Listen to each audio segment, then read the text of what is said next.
بالله من الشيطان الرجيم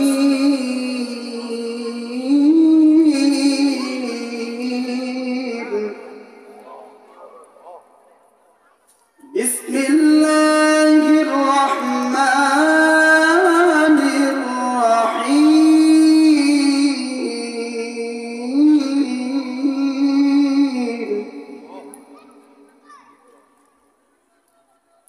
يا أيها الإنسان ما غرك بربك الكريم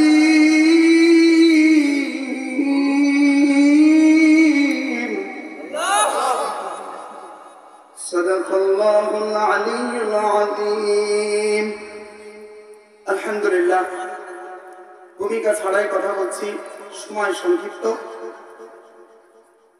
প্রিয় উপস্থিতি, সর্বপ্রথম সেই মালিকের দরবারে শুকরিয়া আদায় করি, যেই মালিক আমাদেরকে আশরাফুল মাখলুকাত এবং সর্বজামানার সর্বশ্রেষ্ঠ পয়গম্বর হযরত মুহাম্মদ সাল্লাল্লাহু আলাইহি ওয়াসাল্লামের উম্মত করে দুনিয়ায় পাঠিয়েছেন। সাথে সাথে জান্নাতের বাগান এই মাহফিলে আসার এবং বসার তৌফিক দিয়েছেন। শুকরিয়া তার দিল থেকে বলি আলহামদুলিল্লাহ। প্রিয় উপস্থিতি, আমি আপনাদের সামনে পবিত্র কুরআনুল কারীমের সূরাতুল ইনফিতার নামক একটি সূরা আছে, 30 নম্বর পারা। এই সূরার আংশিক পাঠ করেছি। আল্লাহ তাআলা এই আয়াতে কি বলছেন? মানুষদেরকে আল্লাহ তাআলা 18,000 মাখলুকাত সৃষ্টি করেছেন, এর বেশি মাখলুকাত সৃষ্টি করেছেন। এর মধ্যে দুইটা জাতিকে আল্লাহ সৃষ্টি করেছেন আল্লাহর ইবাদতের জন্য। কিসের জন্য বলেন? এর মধ্য থেকে আল্লাহ জিনদের ব্যাপারেও আফসোস করলেন না, মানুষদের ব্যাপারে বড় মায়া আর দয়া করে আফসোস করে আল্লাহ বলছেন, ইয়া আইয়ুহাল ইনসান,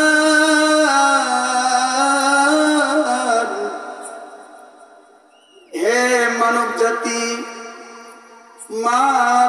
মা গররাকা বিরাব্বিকাল কারীম,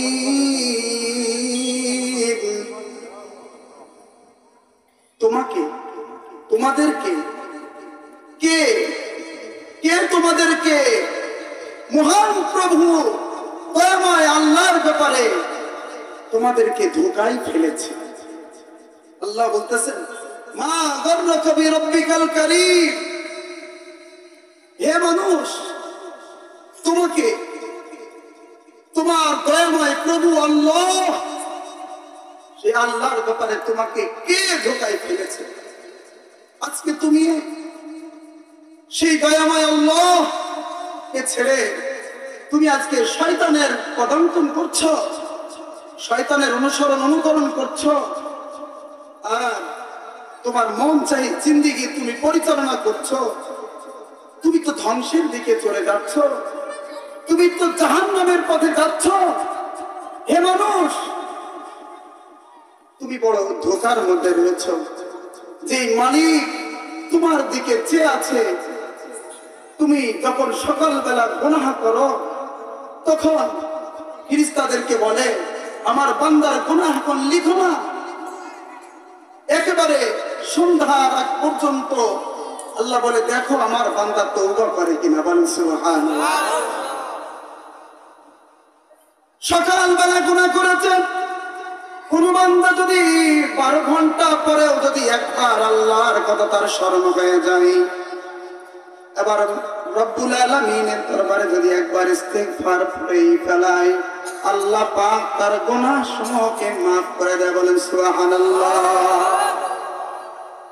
যেই মালিক জান্নাতীকে জান্নাতে, জাহান্নামীকে জাহান্নামে দেওয়ার পরেও সর্বশেষে যাকে জান্নাত দান করবেন, তার ঘটনাটা কেমন হবে রব্বুল আলামিন বুখারী শরীফের মধ্যে আল্লাহর নবী বলেন, সর্বশেষে যাকে জাহান্নাম থেকে বের করা হবে সে তো বড় গুনাহগার, বড় সিয়াকার। তাকে আল্লাহ রাব্বুল আলামিন আবে হায়াত নামক পানি দ্বারা যখন ধৌত করবেন, এরপরে সে চোখ মেলে দেখবে জাহান্নাম তো নয়, জান্নাতের গেট দেখা যায়। বলেন সুবহানাল্লাহ। জান্নাতের গেট দেখার পর বান্দার মনের মধ্যে আফসোস, ওই জান্নাতের গেটের কাছে যদি যেতে পারতাম, রব্বুল আলামিন আমাকে একটু যাওয়ার তৌফিক দিন। আল্লাহ বলবে ঠিক আছে, জান্নাতের গেটের কাছে যাইবা, আর কিছু চাইবা না তো? বলে না। জান্নাতের গেটের কাছে যখন যাইবে, জান্নাতের অপূর্ব সুন্দর দৃশ্য দেখার পর, গেট দেখার পরে বান্দা হতবাক হয়ে যাবে, চাহিদা আরো বেড়ে যাবে। আল্লাহ, আমি যদি একটু ওই গেটের মধ্যে ঢুকতে পারতাম। আল্লাহ বলবেন আচ্ছা, আর কিছু চাইবা না তো? বলে না, আল্লাহ আর চাইবো না। যখন জান্নাতের গেটের ভিতরে ঢুকে যাবে, জান্নাতের মনোরম দৃশ্য, স্বর্ণের বাড়ির উপর তৈরি, মণিমুক্তা খচিত জওয়াহেরের গাত্রী, দুধের নহর, মধুর নহর, বিভিন্ন নহর যখন তার সামনে সব প্রস্ফুটিত হয়ে যাবে, বলবে আল্লাহ, আল্লাহ আমাকে ওই সামনের ওই বাড়িটার কাছে যেতে দেওয়ার একটু অনুমতি দেওয়া যায় না? আল্লাহ বলবে ওইখানে অনুমতি দিব, আর কিছু চাইবা না তো? বলে না।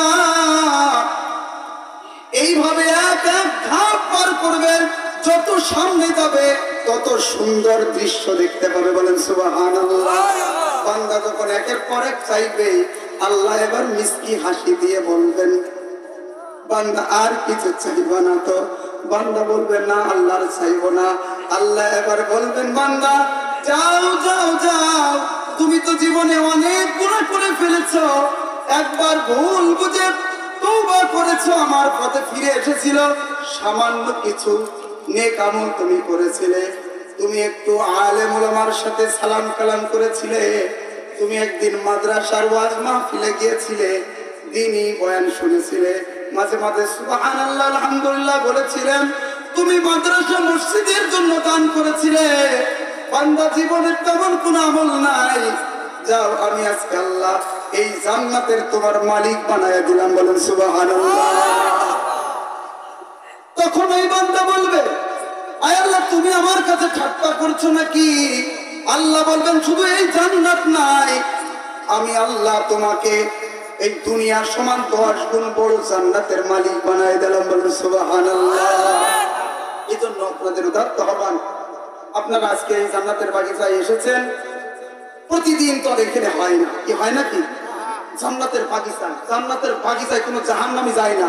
আল্লাহ যাদেরকে জান্নাত দান করে